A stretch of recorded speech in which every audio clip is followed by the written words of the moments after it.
Hello dear students, आज के topics में हम क्लास 9th का chapter diversity in living organism पढ़ेंगे।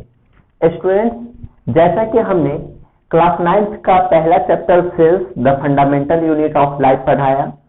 सेकेंड चैप्टर आपका जाता है टिश्यूज, बट टिश्यूज मैं इसलिए अभी नहीं पढ़ा रहा हूँ क्योंकि डाइवर्सिटी इन लिविंग ऑर्गेनिज्म के बाद अगर आप टिश्यूज पढ़ते हो तो आपको बेटर समझ में आएगी। ठीक है, तो आज हम स्टार्ट करते हैं डाइवर्सिटी इन लिविंग ऑर्गेनिज्म और इसके बाद वाले टॉपिक्स में हम टिश्यूज पढ़ाएंगे। ठीक है, तो आते हैं डाइवर्सिटी इन लिविंग ऑर्गेनिज्म पे। स्टूडेंट्स, इस चैप्टर को स्टार्ट करने से पहले हम इस चैप्टर के इंट्रो बताते हैं। डाइवर्सिटी इन लिविंग ऑर्गेनिज्म होते क्या है। अगर हम डाइवर्सिटी इन लिविंग ऑर्गेनिज्म का हिंदी देखेंगे तो इसे बोलते हैं जीवों की विविधता। जीवों की विविधता का मीन्स क्या होते हैं? विविधता यानी उसको पार्ट बाय पार्ट में डिवाइड करना। स्टूडेंट्स, आपको जानकर हैरानी होगी कि पूरे विश्व में 1.7 मिलियन स्पीशीज है। जितने भी एनिमल्स है वो 1.7 मिलियन उनका स्पीशीज है। जैसे में आदमी, घोड़ा, कुत्ता, हाथी, चींटी, ठीक है, बंदर, जितने भी जानवर है, पेड़ पौधा, अगर सबको हम मिलाते हैं तो 1.7 मिलियन स्पीशीज है पूरे ऑल ओवर वर्ल्ड में। ठीक है, तो अब इस चैप्टर को पढ़ने का वजह क्या है, इस चैप्टर को हम क्यों पढ़ते हैं, और ये चैप्टर आपको जैसे इसमें पढ़ रहे हैं सेम आपको क्लास 11th में भी आपको सेम टॉपिक्स पढ़ने हैं। ठीक है, लेकिन अब हम जानते हैं कि ये चैप्टर क्यों पढ़ते हैं। तो ये चैप्टर इसलिए पढ़ते हैं क्योंकि 1.7 मिलियन स्पीशीज है और प्रत्येक स्पीशीज को अलग अलग करके हम पॉसिबल नहीं है कि हम लोग उसको पढ़ पाए। जैसे मान लीजिए कि ह्यूमन बींग्स के बारे में हम स्टडी कर लिए, ठीक है, ह्यूमन बींग्स को कर लिए, उसके बाद अब कहेंगे कि बंदर का स्टडी कीजिए, उसके बाद कहेंगे फ्रॉग का कीजिए, उसके बाद रैबिट का, ऐसे करते करते 1.7 मिलियन स्पीशीज का अध्ययन करना, स्टडी करना काफी डिफिकल्ट है। ठीक है, और ये किसी से भी पॉसिबल नहीं है कि 1.7 मिलियन तो ऑल ओवर स्पीशीज का स्टडी कर पाए, क्योंकि इतने सारे स्पीशीज का स्टडी की तो दूर की बात है, हम लोग को नाम याद रखने में भी टोटल मतलब कि पूरे उम्र बीत जाएंगे। ठीक है, फिर भी नाम हमको याद नहीं होगा। तो इस चैप्टर को पढ़ने का यही वजह है कि हम लोग कैटेगरी में बांट जाते हैं। आप लोग प्रजाति का नाम सुने होंगे, ठीक है, जैसे ह्यूमन बींग का प्रजाति क्या है? बंदर, गोरिल्ला, चिंपांजी। ठीक है, तो अगर हम एक ह्यूमन बींग के बारे में स्टडी कर लेते हैं तो समझिए कि आप चिंपांजी के भी बारे में स्टडी कर लिए, आप बंदर के भी बारे में स्टडी कर लिए, जितने भी ह्यूमन बींग्स जैसे दिखने वाले जीव हैं उनके बारे में आप स्टडी कर चुके, क्योंकि टोटल का सिम्टम्स जो होते हैं वो एक ही टाइप के होते हैं, टोटल का कैरेक्टरिस्टिक्स भी एक ही टाइप के होते हैं। ठीक है, तो इस चैप्टर को पढ़ने का यही वजह है कि हम लोग कैटेगरी में डिवाइड कर देते, जितने भी 1.7 मिलियन जो स्पीशीज हैं उसको हम लोग कैटेगरी में डिवाइड कर देते हैं। ठीक है, तो आइए हम स्टार्ट करते हैं ये चैप्टर। स्टूडेंट्स, सबसे पहले अगर हम लिविंग के बारे में जानते हैं तो लिविंग मीन्स होते हैं लाइफ। लाइफ क्या होते हैं? सबसे पहले हम लाइफ के बारे में जानेंगे। लाइफ क्या है? तो जो इस पृथ्वी पे लिविंग ऑर्गेनिज्म है, ठीक है, और वो उसके अंदर जब तक एक लिविंग का कैरेक्टरिस्टिक्स अवेलेबल है उसी को हम लोग लाइफ कहेंगे। ठीक है, characteristics of living organism are called life.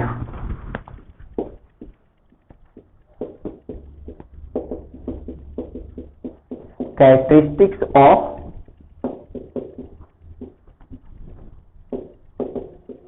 Living organism are called life. जो हम लोग में कैरेक्टरिस्टिक्स है, ठीक है, उसी को हम लोग लाइफ कहते हैं। जैसे हम लोग मूवमेंट करते हैं, ग्रोथिंग करते हैं, रिप्रोडक्शन करते हैं, मेटाबॉलिक रिएक्शन करते हैं, तो ये सब क्या है? कैरेक्टरिस्टिक्स है। और जब तक ये कैरेक्टरिस्टिक्स रहेगा यानी मेरा लाइफ है। सेकेंड टॉपिक आते हैं लाइफ स्पेन। ये जो भी हम आप लोग को पॉइंट्स बता रहे हैं, इसको आप लोग नोट डाउन करके याद रखिएगा, ठीक है। लाइफ स्पेन किसको कहते हैं? लाइफ स्पेन को हिंदी में बोलते हैं जीवन अवधि, ठीक है। तो इसका डिफिनीशन है birth to time of period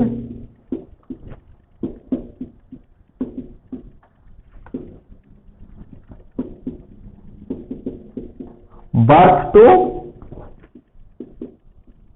natural death are called life Spain.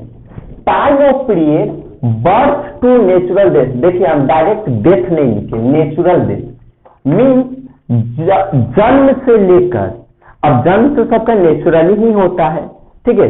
जन्म से लेकर प्राकृतिक मृत्यु तक के समय को हम लोग जीवन अवधि या लाइफ स्पेन कहते हैं, ठीक है।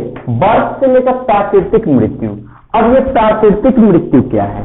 तो प्राकृतिक मृत्यु कहते हैं कि एक प्राकृतिक के द्वारा मृत्यु हो जाना। देखिए अब एक्सीडेंटल डेथ अलग हो गया, ठीक है। जैसे कोई डिजास्टर आया, उसमें कोई ह्यूमन बींग्स मर गए, अभी प्रेजेंट में कोरोना वायरस के वजह से, महामारी की वजह से मर रहे हैं, ठीक है। तो ये जो भी एपिडेमिक है, ठीक है, या फिर डिजास्टर है, या फिर किसी डिजीज के वजह से मर गए, तो ये सब हो गया एक्सीडेंटल डेथ, ठीक है। तो एक्सीडेंटल डेथ का कोई टाइमिंग नहीं होता है, ठीक है, कि हाँ ये इस टाइमिंग मरेंगे, ऐसा कोई टाइमिंग नहीं बना है। क्या पता बच्चा जन्म ले उसी टाइम मर जाए, ठीक है। तो उसे हम लाइफ स्पेन नहीं कहेंगे। लाइफ स्पेन किसे कहेंगे? जैसे ह्यूमन बींग्स का लाइफ स्पेन है 80 ईयर्स, मैक्सिमम 80 ईयर्स से। हाँ कोई होते हैं जो 80 ईयर्स से इधर हो जाते हैं, या फिर थोड़े बहुत 80 ईयर्स से कम होते हैं, लेकिन जो एक बना हुआ है 80 ईयर, हाथी का बना हुआ है 110 ईयर, ठीक है, कछुआ का कितना बना हुआ है 205 ईयर। तो ये जो भी लाइफ स्पेन बना हुआ है, ठीक है, अगर ये इतने एज में होकर मरते तब उसे नेचुरल डेथ कहेंगे। बस अगर वो उससे पहले मर जाते हैं, किसी एक्सीडेंट के वजह से मर जाते हैं, या किसी डिजास्टर या एपिडेमिक के वजह से मर जाते हैं, तो उसे हम लोग नेचुरल डेथ नहीं कहेंगे, तो उसे हम लाइफ स्पेन नहीं कहेंगे। लाइफ स्पेन का मतलब जन्म से लेकर प्राकृतिक मृत्यु, ठीक है। अब हम जानते हैं लिविंग। लिविंग क्या है? तो लिविंग में एक कैरेक्टरिस्टिक्स होते हैं। आप लोग जूनियर क्लास में लिविंग और नॉन लिविंग के बारे में पढ़े होंगे कि लिविंग ये है, नॉन लिविंग वो है। तो सबसे पहले हम लिविंग का बारे में जानेंगे, फिर उसका कैरेक्टरिस्टिक्स जानेंगे, उसके बाद हम चलेंगे डाइवर्सिटी, कैसे कैसे उनको डाइवर्ट किया गया है। देखिए लिविंग का कैरेक्टरिस्टिक्स क्या है? सबसे पहला कैरेक्टरिस्टिक्स है ग्रोथ। जितने भी लिविंग थिंग्स है उनमें ग्रोथ होते हैं। रिप्रोडक्शन, मेटाबॉलिक रिएक्शन,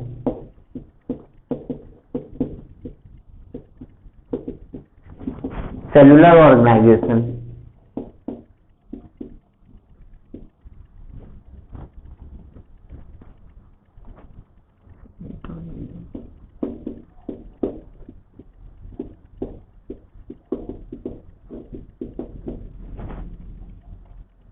कॉन्शस,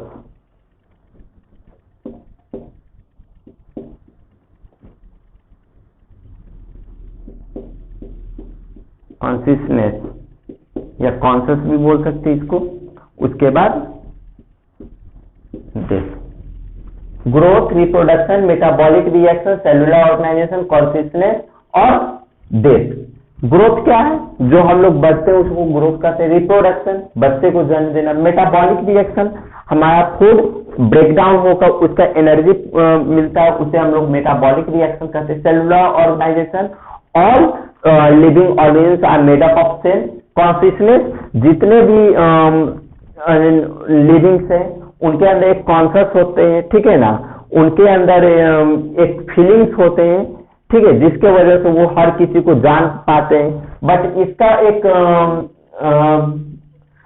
अपवाद है, ठीक है, एक्सेप्शन है, जिसको हम लोग कहते हैं प्लांट, बट उसमें भी कॉन्शियसनेस होते हैं, बट वो सबके सामने नहीं आ पाते। और डेथ मीन्स मर जाना, ठीक है। तो ये लिविंग थिंग्स का कैरेक्टरिस्टिक्स है। अगर ये सब जिसमें पाए जाते हैं उसे हम लिविंग्स कहते हैं, और जिसमें नहीं पाए जाते उन्हें हम लोग नॉन लिविंग थिंग्स कहते हैं।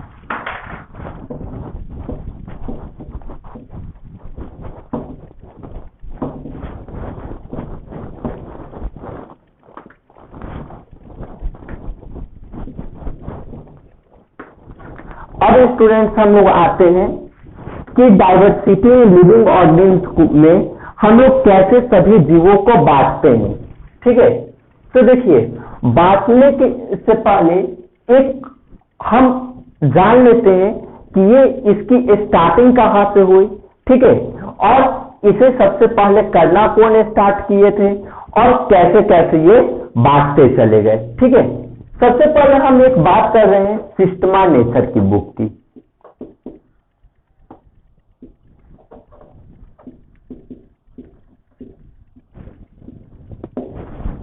सिस्टमा नेचर, सिस्टमा नेचर एक बुक है जो कि कार्लस लिनियस के थ्रू लिखा गया है, ठीक है। सिमेट्रिक्स के बारे में, सिमेट्रिक्स के बारे में पहले एक टॉपिक था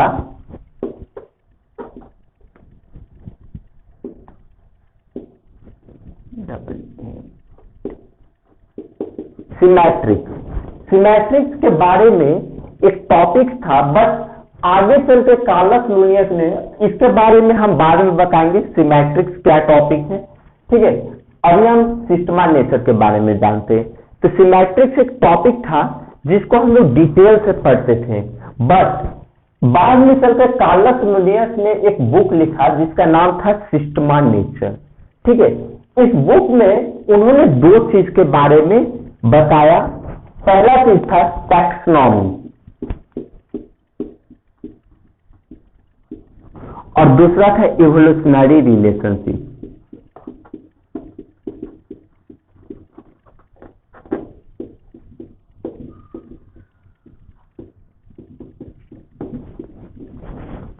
अभी हम थोड़ा सा इसका दे रहे हैं, थोड़ा सा इंट्रो दे रहे हैं, बट आगे हम इसको पढ़ाएंगे तो एकदम डिटेल से इसके बारे में बताएंगे, ठीक है।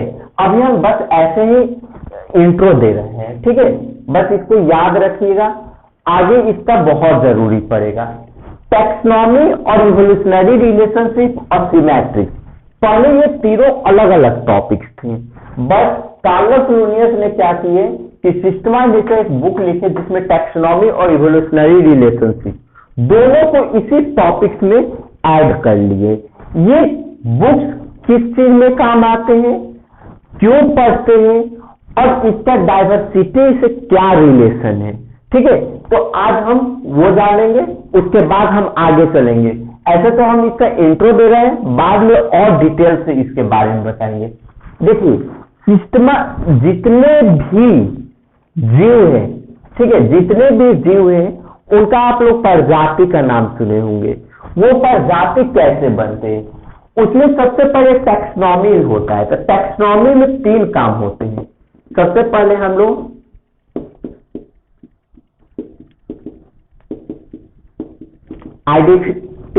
आइडेंटिफिकेशन करते हैं, सेकेंड में उसका नोमेनक्लेचर करते हैं और थर्ड में उसका क्लासिफिकेशन करते हैं।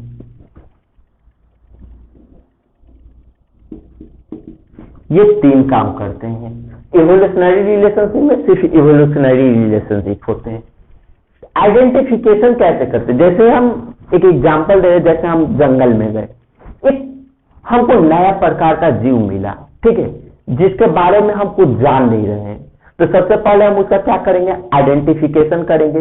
या फिर आप नॉर्मल वे में जान सकते हो कि कहीं भी आप जाते हो तो आप अपना इंट्रो देते हैं, आप अपना आइडेंटिफाई करते हो अपने आप को, ठीक है, कि हम ये हैं, यहाँ से आए हैं, ये मेरा घर है, ये पापा मम्मी है। तो इस टाइप से हम पहले उसका आइडेंटिफिकेशन करेंगे उस जानवर का, ठीक है, कि आखिर ये जानवर के अंदर क्या क्या कैरेक्टरिस्टिक्स है, यानी ये लिविंग है या नहीं है। सबसे पहले हम ये जानेंगे। जब हमें पता चल रहा है कि ये लिविंग है, तब हम लोग क्या करते हैं, ये आइडेंटिफिकेशन हो गया कि हमको पता चल गया कि वो लिविंग है।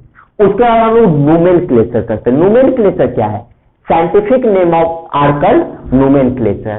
किसी भी साइंटिफिक नेम को देने को या साइंटिफिक नाम जो होते हैं उसको हम लोग नोमेनक्लेचर कहते हैं।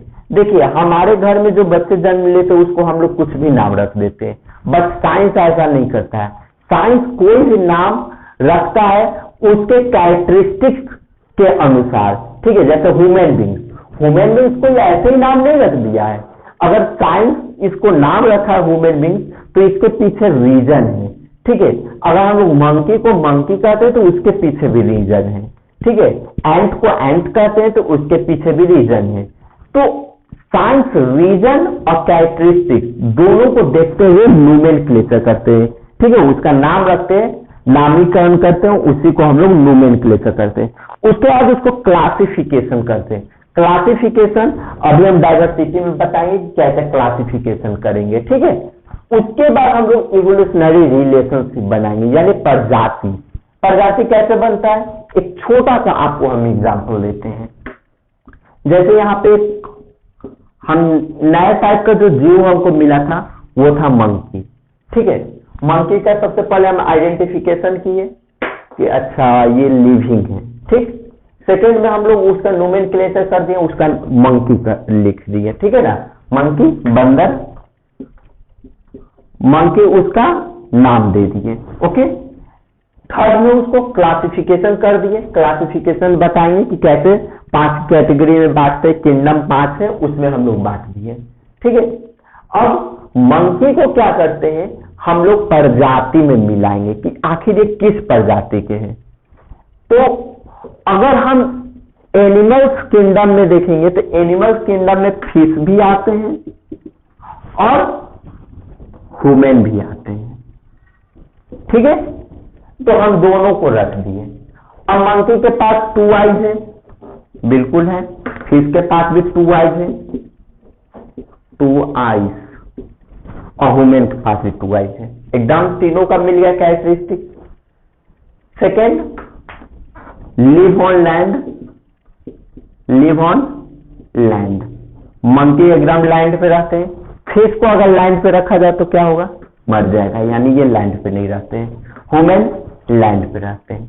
उसके बाद और कुछ कैरेक्टरिस्टिक्स मिलाइए। Birth young ones, birth young ones, यानी डायरेक्ट बच्चे को जन्म देते हैं, बिल्कुल मंकी बच्चे को जन्म देते हैं, फिर अंडा देते हैं, ठीक है। ह्यूमन डायरेक्ट बच्चे को जन्म देते हैं।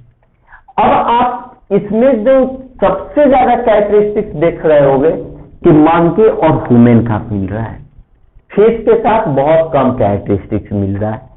तो ये इसका प्रजाति हुआ, ठीक है। प्रजाति ऐसे ही बनते हैं। हम 2 चीजों को सामने रखते हैं, उसके बारे में हम जानते हैं, दोनों के बारे में एकदम अच्छे से डिटेल से जानते हैं और तब उसको प्रजाति बनाते हैं। हाँ, हो सकता है कि मंकी और ह्यूमन का कुछ कैरेक्टरिस्टिक्स नहीं मिले, ठीक है, बस ज्यादातर कैरेक्टरिस्टिक्स मिलती है। कुछ ऐसा कैरेक्टरिस्टिक्स है जो नहीं मिलती है मंकी से, लेकिन ज्यादातर कैरेक्टरिस्टिक्स मिलती है, इसीलिए इसको इसका प्रजाति कहते हैं, ठीक है। तो ये जान गए इवोल्यूशनरी रिलेशनशिप। अब चलिए, अब डाइवर्सिटी हम लोग करते हैं, जीवों को कैसे बांटते हैं उसके बारे में जानते हैं।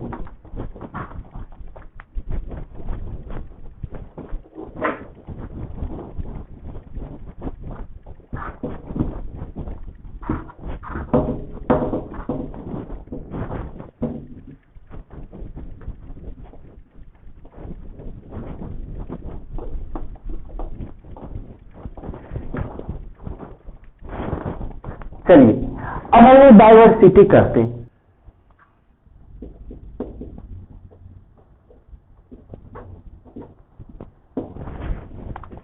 स्टूडेंट्स, अब हम किंगडम के बारे में जानेंगे।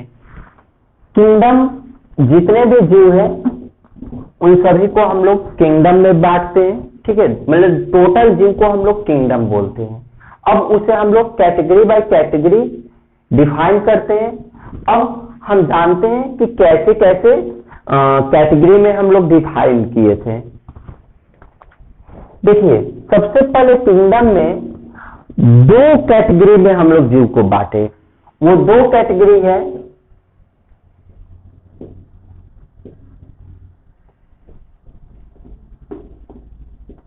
प्रोक्रियोटिक,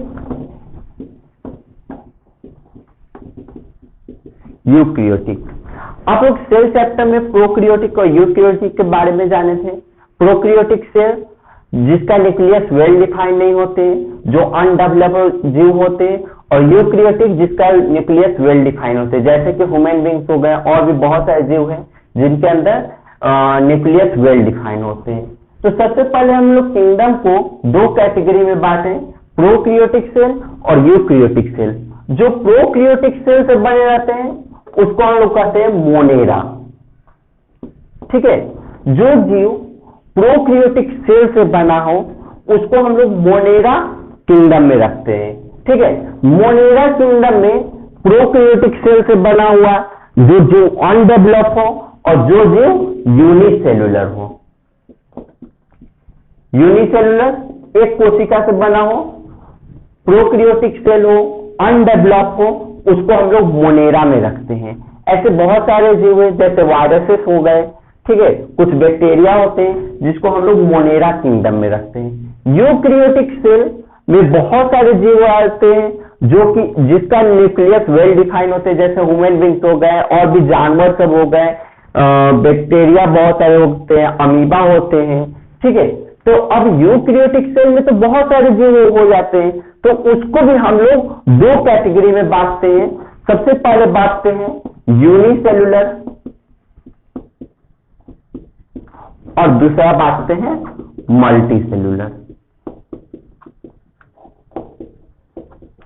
जो जीव यूनिसेलुलर से हो, वैसा ऑर्गेनिज्म जो यूनिसेलुलर हो, एक कोशिका से बने हो, यूक्रियोटिक से बने हो, उसको हम लोग कहते हैं प्रोटिस्टा, ठीक है। मोनेरा समझ गए, दूसरा होते हैं प्रोटिस्टा। अब मल्टीसेलुलर में तो बहुत सारे जीव हो जाते हैं, प्लांट्स हो जाते हैं और एनिमल्स हो जाते हैं, जो कि मल्टीसेलुलर है। अब ह्यूमन बींग्स हो गए, जितने भी प्लांट्स है, अब उसको तो एक कैटेगरी में नहीं रख सकते, तो इसको भी हम लोग दो कैटेगरी में बांट देते हैं। जो मल्टीसेलुलर भी हो और जिसके अंदर क्लोरोप्लास्ट प्रेजेंट हो, सॉरी क्लोरोप्लास्ट में सेल वॉल प्रेजेंट हो, सेल वॉल प्रेजेंट। और दूसरा होते हैं जिसके अंदर not cell wall present, no cell wall present.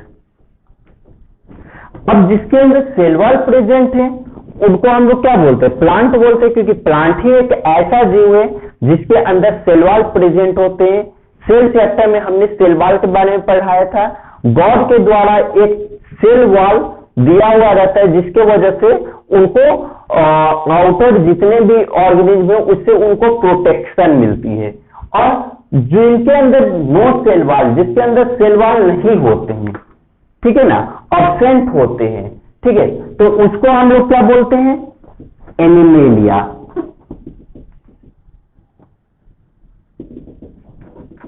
Animalia यानी एनिमल्स किंगडम जो होते हैं उनके अंदर सेल वॉल प्रेजेंट नहीं होते। दुनिया का कोई भी जीव जो मल्टी सेल्यूलर हो, उसके अंदर सेल वॉल एब्सेंट हो, सेल वॉल नहीं हो, उसको हम लोग बोलते हैं एनिमेलिया। चाहे दुनिया में जितने भी जीव हैं, ठीक है, जिसके अंदर सेल वॉल प्रेजेंट नहीं हो और मल्टी सेल्यूलर हो, उसको हम लोग एनिमेलिया कहते हैं। तीन किंगडम मिल गए, मोनेरा, प्रोटिस्टा, एनिमेलिया। अब सेल वॉल प्रेजेंट में यानी जितने भी प्लांट्स हैं, बट प्लांट्स दो टाइप्स के होते हैं, ठीक है। एक होते हैं जो फोटोसिंथेसिस की क्रिया करते हैं, एक होते हैं जो फोटोसिंथेसिस की क्रिया नहीं करते हैं, ठीक है। तो जो फोटोसिंथेसिस की क्रिया क्यों नहीं करते हैं? नहीं करते, इसका कोई वजह होगा। इसका वजह आपको सेल सेक्टर में हमने बताया था, क्लोरोप्लास्ट प्रेजेंट नहीं होते हैं, क्योंकि क्लोरोप्लास्ट जिन प्लांट्स में अवेलेबल होते हैं वही फोटोसिंथेसिस की क्रिया कर सकते हैं, वो क्लोरोफिल बनाते हैं और क्लोरोफिल से वो फोटोसिंथेसिस के हेल्प से अपना खाना खुद बनाते हैं। बट कुछ प्लांट्स ऐसे भी हैं जो फोटोसिंथेसिस की क्रिया नहीं करते हैं, यानी उनमें क्लोरोप्लास्ट अब्सेंट होते हैं, क्लोरोप्लास्ट अब्सेंट। जिनके अंदर क्लोरोप्लास्ट अब्सेंट होते हैं उनको हम लोग बोलते हैं फंगी। फंगी जैसे में मशरूम हो गए, ये तीसरा हो गए, तीसरा किंगडम फंगी। जो फंगी होते हैं जैसे मशरूम हो गए, ठीक है, मशरूम ये सब के अंदर में ईस्ट हो गए, ये सब के अंदर में क्लोरोप्लास्ट प्रेजेंट अब्सेंट होते हैं, ठीक है, तो ये होते हैं फंगी, ठीक है। और सेल्यूलर प्रेजेंट होते हैं प्लस क्लोरोप्लास्ट भी प्रेजेंट होते हैं, क्लोरोप्लास्ट प्रेजेंट होते हैं, उसको हम लोग कहते हैं प्लांटे। और ये होगा पांचवा एनिमेलिया, ठीक है। तो यही 5 किंगडम में हम लोग डिवाइड किए, ठीक है। आप लोग इसका डेफिनेशन अच्छे से लिखिएगा, टोटल कैरेक्टरिस्टिक्स लिखिएगा। कैरेक्टरिस्टिक्स चूंकि हम लिखेंगे तो वीडियो काफी लंबा बन जाएगा, इस वजह से हम आपको डायरेक्ट समझाएं और आप इसको अच्छे से कॉपी में नोट डाउन करके और एक एक कैरेक्टरिस्टिक्स लिखिएगा। एक बार फिर से हम रिव्यू करा देते हैं। किंगडम को 2 कैटेगरी में बांटे, प्रोकैरियोटिक सेल और यूकैरियोटिक सेल के माध्यम से। प्रोकैरियोटिक सेल में मोनेरा आ जाते हैं, वैसा जीव जिसके अंदर प्रोकैरियोटिक सेल हो, यूनिसेलुलर हो, अनडेवलप हो, न्यूक्लियस नॉट वेल डिफाइंड हो, उसको हम लोग मोनेरा बोलते हैं। यूकैरियोटिक सेल को फिर 2 कैटेगरी में बांट दिए, जो यूनिसेलुलर हो, यूकैरियोटिक हो, वेल डिफाइंड न्यूक्लियस हो, ठीक है, और डेवलप जीव हो, डेवलप ऑर्गेनिज्म, जैसे में अमीबा। इसका एग्जांपल क्या हो गए? अमीबा। अमीबा जो होते हैं उसके अंदर न्यूक्लियस वेल डिफाइन होते हैं, डेवलप कर सकते हैं, ठीक है, क्योंकि न्यूक्लियस है तो वो तो डेवलप कर ही सकते हैं, बट वो डेवलप नहीं करते हैं। जैसे मान लीजिए कि हम ही लोग हैं तो हम लोग डेवलप कर सकते हैं, हम लोग करते भी हैं। जैसे बहुत पहले हम लोग बंदर थे, बंदर से इंसान बने, तो यूकैरियोटिक सेल अपने आप को डेवलप कर सकते हैं। जो यूनिसेलुलर हो, प्रोटिस्टा उसको कहते हैं, ठीक है, न्यूक्लियस वेल डिफाइन हो और डेवलप करे। मल्टीसेलुलर को फिर 2 कैटेगरी में बांट दिए, जिसके अंदर सेल वॉल प्रेजेंट हो और सेल वॉल अब्सेंट हो, नॉट सेल वॉल प्रेजेंट, ठीक है। तो उसको हम लोग सेल वॉल जो प्रेजेंट होते हैं उसको फिर 2 कैटेगरी में बांट दिए, जिसके अंदर क्लोरोप्लास्ट एब्सेंट हो, जो फोटोसिंथेसिस की क्रिया नहीं कर सके, ठीक है, और जो क्लोरोफिल नहीं बना सके, जो ग्रीन कलर का नहीं हो, ठीक है, जो ग्रीन कलर का नहीं हो, उसको हम लोग फंगी कहते हैं। क्लोरोप्लास्ट प्रेजेंट है यानी फोटोसिंथेसिस की क्रिया करते हैं। जितने भी प्लांट्स में जो ग्रीन कलर के होते हैं, क्लोरोफिल प्रेजेंट होते हैं, उसको हम लोग प्लांटे में रखते हैं। फिर नॉट सेल वॉल प्रेजेंट, जिसके अंदर सेल वॉल प्रेजेंट नहीं हो, चाहे जो भी जीव हो, जो मल्टी सेलुलर हो यानी एक से ज्यादा कोशिका से बने हो, उसको हम लोग एनिमेलिया कहते हैं। ये 5 किंगडम याद रखिएगा, ठीक है। प्रोकैरियोटिक सेल में मोनेरा, प्रोटिस्टा, फंगी, ये 3 आपका खत्म हो गए, बच गए 2, प्लांटे और एनिमेलिया। क्योंकि प्लांटे को भी फिर हम लोग 8 कैटेगरी में बांटते हैं, ठीक है, उसके बारे में फिर हम नेक्स्ट वीडियो में बात करेंगे, फिर हम एनिमेलिया के बारे में बताएंगे, ठीक है। इस 5 कैटेगरी को लिखकर अच्छे से कैरेक्टरिस्टिक्स लिखकर इसको याद कीजिए, ठीक है। तब तक के लिए थैंक यू।